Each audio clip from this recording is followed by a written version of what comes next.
ನೋಡ್ರಿ, ನಾವು stock market ಅಂದರೆ ಅದು ಒಂದು ಸಮುದ್ರ ಇದ್ದ ಹಾಗೆ. ಅದನ್ನು ಒನ್ ಬೈ ಒನ್ ನಾವು ಅದರ ಬಗ್ಗೆ ಅಧ್ಯಯನ ಮಾಡ್ತಾ ಬರಬೇಕು.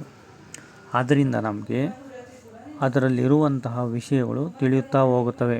ಇದರಿಂದ ನಮಗೆ ತಿಳಿಯುವುದೇನೆಂದರೆ ಈ ವಿಷಯ ತುಂಬ ಸುಲಭವಾಗುತ್ತಾ ಹೋಗುತ್ತದೆ ಮತ್ತು ವೇಗವಾಗಿ ಸ್ಟಾಕ್ಗಳು ಹುಡುಕಲು ಸುಲಭವಾಗುತ್ತದೆ. ಇದರಿಂದ ನಮಗೆ ಹೆಚ್ಚು ಸ್ಟಾಕ್ಗಳನ್ನು ಹುಡುಕಲು ನಾವು ಸಾಧ್ಯವಾದಷ್ಟು ನಮಗೆ ವಿಷಯಗಳು ತಿಳಿಯುತ್ತವೆ.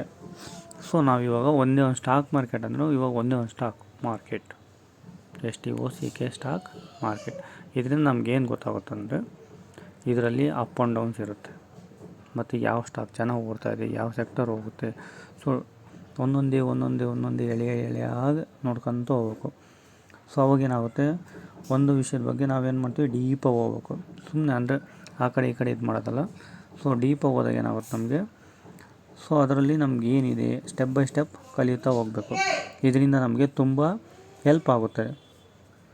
ಇನ್ನೂ ತುಂಬ ಹೇಳುವುದಿದೆ ಮತ್ತು ಕಲಿಯುವುದೂ ಇದೆ. ಇಂದಿನಿಂದ ನಿಮಗೆ ಒಂದಲ್ಲ ಒಂದು ವಿಷಯದ ಬಗ್ಗೆ ತಿಳಿಸ್ತಾ ಇರ್ತೀನಿ. ಧನ್ಯವಾದಗಳು.